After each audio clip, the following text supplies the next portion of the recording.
बिस्मिल्लाहिर्रहमानिर्रहीम। अस्सलाम वालेकुम स्टूडेंट्स।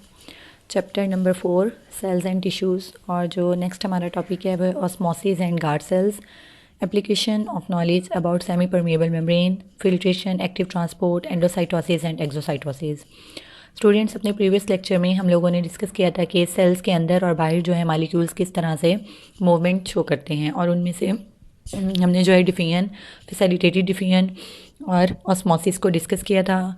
और इसी तरह से कुछ और टॉपिक्स हैं जिसमें हम देखते हैं कि वाटर मालिक्यूल्स और डिफरेंट मालिक्यूल्स किस तरह सेल के अंदर और बाहर मूवमेंट शो करते हैं। पहले हम यहाँ पे देखते हैं टॉपिक है हमारे पास osmosis and guard cells. Stomata opening in the leaf epidermis are surrounded by guard cells. Stomata क्या है? हम जानते हैं कि लीफ की जो आउटर मोस्ट लेयर होती है एपिडर्मस, उसमें जो है ओपनिंग होती हैं, और वो ओपनिंग किससे सराउंड की हुई होती हैं? गार्ड सेल से। अब जो ओपनिंग है जिनको हम स्टोमेटा कहते हैं और उनके ये गार्ड सेल्स हैं, during day time guard cells are making glucose. दिन के वक्त जो है गार्ड सेल्स ग्लूकोज बनाते हैं, यानी गार्ड सेल्स में फोटोसिंथेसिस होती है और वहाँ पे ग्लूकोज की प्रिपरेशन होती है। जब ग्लूकोज की प्रिपरेशन होगी तो वहाँ पे सॉल्यूट की कंसनट्रेशन ज़्यादा हो जाएगी, ठीक है। जिसमें ग्लूकोज ज़्यादा होगा दिन के टाइम, तो उस सेल्स को हम क्या कहेंगे कि वहाँ पे सॉल्यूट की कंसनट्रेशन ज़्यादा है बाकी सेल्स की निस्बत, साथ वाले एपिडर्मल सेल की निस्बत। इन जो गार्ड सेल्स हैं इनमें सॉल्यूट की कंसनट्रेशन ज़्यादा है, और इस कंडीशन को हम क्या कहेंगे कि ये हाइपरटोनिक है। Have higher concentration of glucose than their nearby epidermal cell, ठीक है। एपिडर्मल सेल्स ही हैं सारे, लेकिन उनमें से जो गार्ड सेल्स हैं वहाँ पे क्या होता है कि सॉल्यूट की कंसनट्रेशन दिन के टाइम ज़्यादा हो जाती है, ग्लूकोज ज़्यादा हो जाती है। Water enters them from the other sales and they swell, जिसकी वजह से सॉल्यूट की कंसनट्रेशन ज़्यादा होने की वजह से साथ वाले सेल्स में से पानी मूव करके कहाँ आ जाएगा? गार्ड सेल्स में आ जाएगा, जिसकी वजह से वो क्या हो जाएंगे? स्वेल हो जाएंगे, टर्जिट हो जाएंगे। In this form they assume are rigid bowed shaped and a pore is created between them, जिसकी वजह से वो जब रिजिड हो जाएंगे, हार्ड हो जाएंगे, तो वो क्या करते हैं? बाउट शेप इख्तियार कर लेते हैं और उनके दरमियान में एक पोर क्रिएट हो जाता है, एक सुराख बन जाता है, जिसकी वजह से हम क्या कहते हैं कि स्टोमेटा ओपन हो गए। At night when there is low solute concentration, जब रात के वक्त फोटोसिंथेसिस नहीं होती और गार्ड सेल्स के अंदर सॉल्यूट यानी ग्लूकोज की कंसनट्रेशन कम हो जाती है, तो वाटर मालिक्यूल्स क्या करते हैं? वहाँ से लीव कर जाते हैं, और जिसकी वजह से वो क्या हो जाता है? फ्लैसिड हो जाता है। जब फ्लैसिड होगा, फ्लैसिड होने की वजह से वो आपस में एक दूसरे से मिल जाएंगे गार्ड सेल, और पोर जो है वो ख़त्म हो जाएगा। हम कहते हैं कि स्टोमेटा क्लोज हो गए। Water leaves them and they become flaccid. In this form both guard cells rest against one another and the opening is closed, जिससे वो एक दूसरे से करीब हो जाती हैं और जिससे हम क्या कहते हैं कि स्टोमेटा क्लोज हो गए। नेक्स्ट हमने देखा कि इस तरह ऑस्मोसिस के ज़रिए से पानी हायर से लोअर से हायर सॉल्यूट कंसनट्रेशन की तरफ मूव करता है, जिसकी वजह से गार्ड सेल्स ओपन हो जाते हैं। जब सॉल्यूट की कंसनट्रेशन कम हो गई तो वहाँ से वापस मूव कर जाएगा बाहर हायर की तरफ, तो वहाँ पे हम कहते हैं कि स्टोमेटा क्लोज हो गए। Application of knowledge about semi permeable membrane. The knowledge about semi permeable membrane is applied for various purpose. अब सेमी परमिएबल मेम्ब्रेन हम जानते हैं कि जिस तरह से कुछ मालिक्यूल्स को अपने अंदर से गुजरने देती है, कुछ को नहीं गुजरने देती, इसको हम डिफरेंट मकासद के लिए जो है इस्तेमाल करते हैं। We know that semi permeable membrane is capable of separating substance. हम जानते हैं कि सेमी परमिएबल मेम्ब्रेन जो है डिफरेंट सब्सटेंस को सेपरेट करने के काबिल होती है। डिफरेंट सब्सटेंसेस को जो है सेपरेट करती है, यानी कुछ मालिक्यूल्स को अंदर जाने देती है और कुछ को नहीं जाने देती, तो ये मालिक्यूल्स को सेपरेट करती है। Artificially synthesize semi permeable membrane, और इसी वजह से जो आर्टिफिशली सेमी परमिएबल मेम्ब्रेन बनाई गई है उसको हम कहाँ यूज़ करते हैं? Are use for the separation of bacteria from virus. Bacteria और वायरस को सेपरेट करने के लिए। क्यों? क्योंकि because bacteria can not cross a semi permeable membrane, क्योंकि बैक्टीरिया जो है सेमी परमिएबल मेम्ब्रेन को क्रॉस नहीं कर सकता और वायरसेस क्रॉस कर जाते हैं। तो इसका मतलब है कि सेमी परमिएबल मेम्ब्रेन में से जो गुजर जाएंगे वो वायरस हो जाएंगे, जो बाहर रह जाएंगे वो बैक्टीरिया होंगे। In advance water treatment technologies, इसके अलावा water treatment technologies, membrane based filtration systems भी इस्तेमाल किए जाते हैं। In this process semi permeable membrane separate salt from water.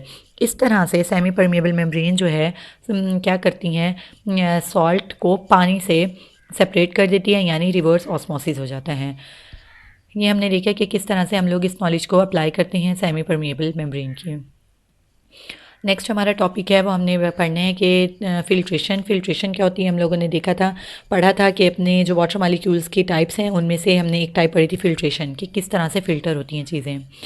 Filtration is a process by which small molecules are forced to move across semi-permeable membrane with aid of hydrostatic, hydro का मतलब water, hydrostatic pressure और blood pressure. अब student filtration उसको कहते हैं, ये एक हम देखते हैं कि ये क्या है, ब्लड वेसल है। ठीक है, ये हमने क्या देखी, पूरी एक ब्लड वेसल है। ब्लड वेसल के अंदर ये क्या है, सारे मालिक्यूल्स हैं, स्मॉल मालिक्यूल्स हैं जो हमें ग्रीन कलर के नज़र आ रहे हैं, और ये जो येलो कलर के नज़र आ रहे हैं ये लार्ज मालिक्यूल्स हैं, बड़े मालिक्यूल्स हैं। ठीक है, अब ये मेम्ब्रेन है हमारी ब्लड कैपिलरी की सेल वॉल। ठीक है, membrane of capillary cell wall. अब हम देखते हैं कि इनके अंदर छोटे छोटे पोर्स भी होते हैं। अब वो कहते हैं कि स्मॉल मालिक्यूल्स को जो है प्रेशर के ज़रिए फोर्स किया जाता है कि वो अंदर से बाहर की तरफ जाएं। अब उनको फोर्स कौन कर रहा है, यहाँ पे तो ब्लड है, तो यहाँ पे ब्लड प्रेशर, जो ब्लड का प्रेशर है वो फोर्स कर रहा है कि स्मॉल मालिक्यूल्स अंदर के से बाहर की तरफ मूव करते हैं।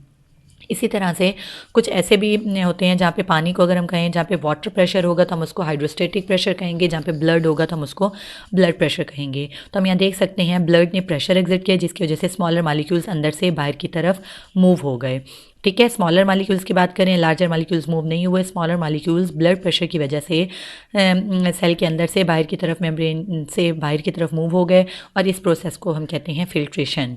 ठीक है, फिल्टर होना। The turgor of cell is responsible for maintaining shape of non woody plants and soft portion of the shrubs and trees and shrubs. हमने पढ़ा है अभी हमने डिस्कस किया था कि किस तरह से सेल जो है ऑस्मोसिस एंड गार्ड सेल्स के पानी जो है वो उसको हार्ड रखता है, रिजिड रखता है। तो यही कह रहे हैं कि कुछ नॉन वुडी प्लांट्स होते हैं और जो सॉफ्ट पार्ट जो है वो इसी पानी के प्रेशर की वजह से क्या रहते हैं, टर्गर रहते हैं और स्ट्रेट रहते हैं।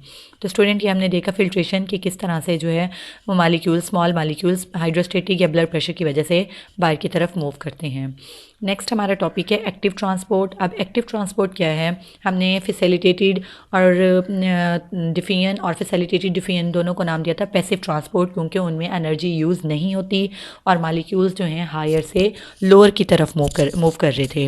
अभी जो एक्टिव ट्रांसपोर्ट है ये क्या है, उलट है, यानी इसमें जो मालिक्यूल्स हैं from lower concentration to higher concentration move करेंगे। जब हम कोई भी काम अगेंस्ट द कंसनट्रेशन ग्रेडियंट करेंगे, यानी कम से ज़्यादा की तरफ हम उसको लेकर जा रहे हैं, तो हमें एनर्जी रिक्वायर्ड होगी।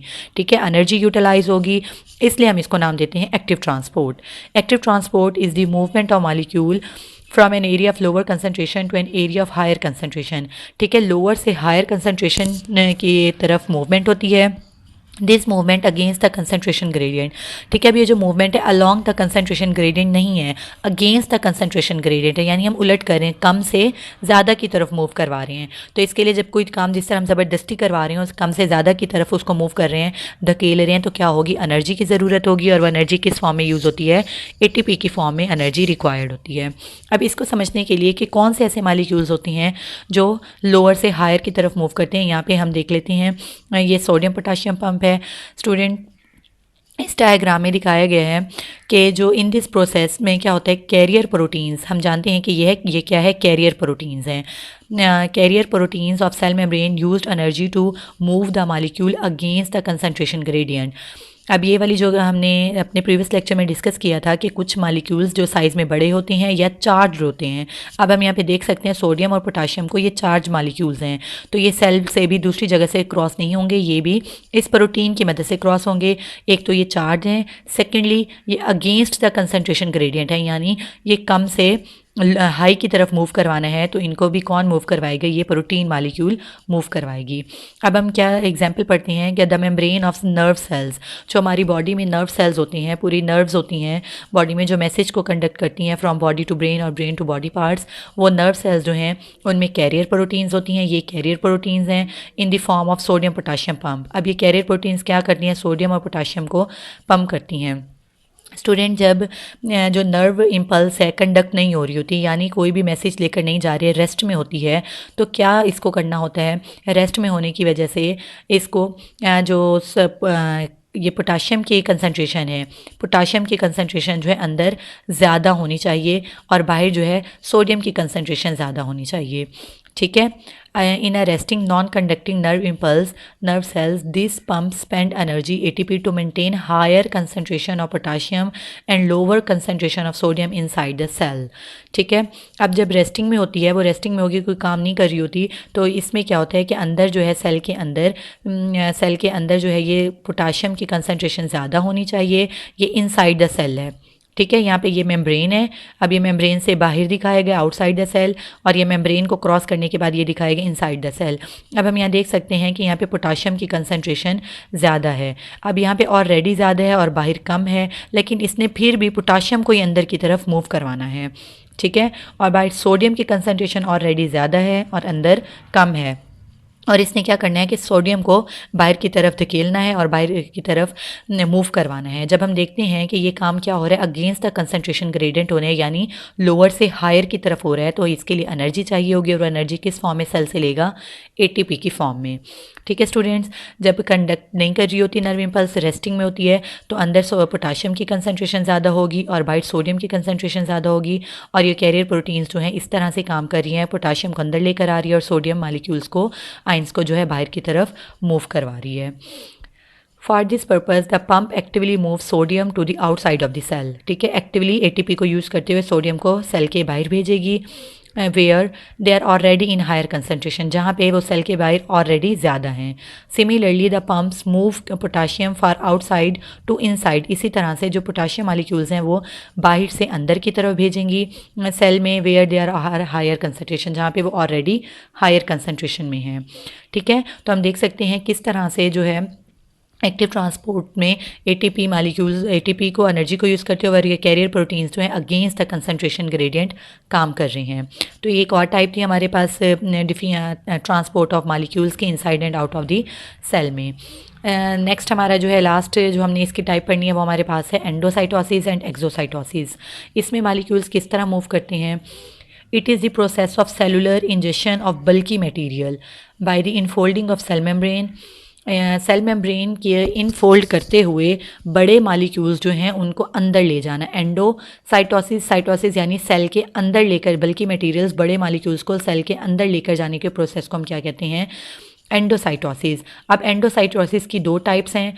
फेगोसाइटोसिस सेलुलर ईटिंग, यानी जो सॉलिड पार्टिकल, सॉलिड मालिक्यूल्स को सेल अपने अंदर ले जाएगा, हम उसको फेगोसाइटोसिस कहेंगे। और अगर लिक्विड मालिक्यूल्स, यानी जब लिक्विड को वो अंदर ले जाएगा, तब हम इसको पेनोसाइटोसिस कहेंगे। In phagocytosis cell takes in solid material, while in pinocytosis cell take liquid in the form of droplets. ठीक है। अब हम इस एक्सोसाइटोसिस को जो है और एंडोसाइटोसिस को जो है इस डायग्राम की मदद से देख लेते हैं। ये एक सेल है। सेल में हमने कहा कि बल्कि मटेरियल, बहुत बड़ा मटेरियल है, ये क्या करेगा, आके सेल वॉल के साथ अटैच होगा। जब अटैच होगा तो यही वाली सेल मेम्ब्रेन जो है इसके गिर्द इस तरह से इनफोल्ड हो जाएगी। ठीक है। अंदर की तरफ इनवेजिनेट हो जाती है। जब इनवेजिनेट होती है तो इसके गिर्द फोल्डिंग बना देती है। ये फोल्ड होने के बाद इसी मेम्ब्रेन के अंदर लिपटे हुए ये वैक्यूल की शक्ल में, वेजिकल की शक्ल में सेल के अंदर आ गया। ठीक है। यहाँ से जब ये सेल मेम्ब्रेन हट जाएगी तो ये वाली दोबारा सेल मेम्ब्रेन एक दूसरे के साथ अटैच हो जाएगी, यानी इसमें सेल मेम्ब्रेन जो है इसके साथ ही, बल्कि मटेरियल के साथ ही सेल के अंदर आ जाएगी। और इस प्रोसेस को हमने क्या कहा, एंडोसाइटोसिस। अगर ये सॉलिड मालिक्यूल होगा तो हम इसको फेगोसाइटोसिस कहेंगे, और अगर ये लिक्विड मालिक्यूल्स होंगे, ड्रॉपलेट्स होंगे, तो हम इसको क्या कहेंगे, पेनोसाइटोसिस। ठीक है। अब हम देखते हैं कि जो दूसरे मालिक्यूल्स हैं, बल्कि मटेरियल्स जो हैं, अगर बड़े मालिक्यूल्स को सेल से बाहर भेजना हो तब क्या करते हैं, ये बल्कि मटेरियल्स हैं, ये इस तरह से आकर सेल के साथ अटैच होते हैं। सेल के साथ अटैच होने के बाद इसके गिर्द इस तरह से सेल मेम्ब्रेन बनती हैं, और वहाँ से सेल मेम्ब्रेन के ज़रिए से ये जो है सेल मेम्ब्रेन, ये बाहर मालिक्यूल्स को धकेल दिया जाता है, और इस प्रोसेस को हम कहते हैं एक्सोसाइटोसिस, यानी सेल से बाहर भेजना। तो स्टूडेंट्स हम देख सकते हैं कि ये भी एक ट्रांसपोर्ट ऑफ मालिक्यूल्स का तरीका है, ट्रांसपोर्ट है मालिक्यूल्स की, कि किस तरह से बल्कि मटेरियल सेल के अंदर और किस तरह से सेल के बाहर मूव कर रहे हैं। अब हम इसको रीड कर देते हैं। It is the process through which बल्कि मटेरियल इज़ एक्सपोर्टेड, जिसमें जो बल्कि मटेरियल को एक्सपोर्ट किया जाता है, बाहर के भेज दिया जाता है। This process adds new membrane which replace the part of the cell membrane lost during endocytosis. अब वो ये कहते हैं कि इसमें जो है ये सेल मेम्ब्रेन जो यहाँ पे एंडोसाइटोसिस के ज़रिए से लॉस्ट हुई थी, ठीक है, इसके गिर्द बनकर आई थी, वो जब यहाँ पर आई और यहाँ पे बल्कि मटेरियल के गिर्द लगने के बाद जब वो सेल मेम्ब्रेन के साथ अटैच हुई तो मेम्ब्रेन यहाँ पे दोबारा अटैच हो गई और मटेरियल्स को बाहर भेज दिया गया। यानी जो मेम्ब्रेन का पार्ट एंडोसाइटोसिस के दौरान लॉस्ट हुआ था वो दोबारा से यहाँ पे मिल गया इनको। तो यानी सेल मेम्ब्रेन इसमें सेल में कम नहीं होगी, जो एंडोसाइटोसिस के ज़रिए से लॉस्ट होती है वो दोबारा एक्सोसाइटोसिस के ज़रिए से दोबारा से वहाँ पे सेल के मेम्ब्रेन जो है रिकवर हो जाती है, दोबारा यहाँ पे मिल जाती है और वो अपना जो एक वॉल्यूम है वो उसको मेंटेन रखती हैं। तो स्टूडेंट्स ये हमने सारे प्रोसेस देखे किस तरह से materials different diffusion, facilitated diffusion, osmosis, filtration, active transport, exocytosis and endocytosis, जिसमें से हमने एक्टिव ट्रांसपोर्ट के बारे में पढ़ा, इसमें एनर्जी की ज़रूरत होती है और अगेंस्ट द कंसंट्रेशन ग्रेडियंट होती है। बाकियों को हमने कहा फैसिलिटेटेड डिफिजन्स हैं, अलॉन्ग द कंसंट्रेशन ग्रेडियंट होती हैं, और कुछ मॉलिक्यूल्स को हमने देखा कि बल्कि मटेरियल्स एंडोसाइटोसिस और एक्सोसाइटोसिस के ज़रिए से जो हैं अपनी मूवमेंट शो करवाते हैं। तो आज तक का ये हमारा टॉपिक कंप्लीट होता है। जज़ाकल्लाह, अल्लाह हाफ़िज़।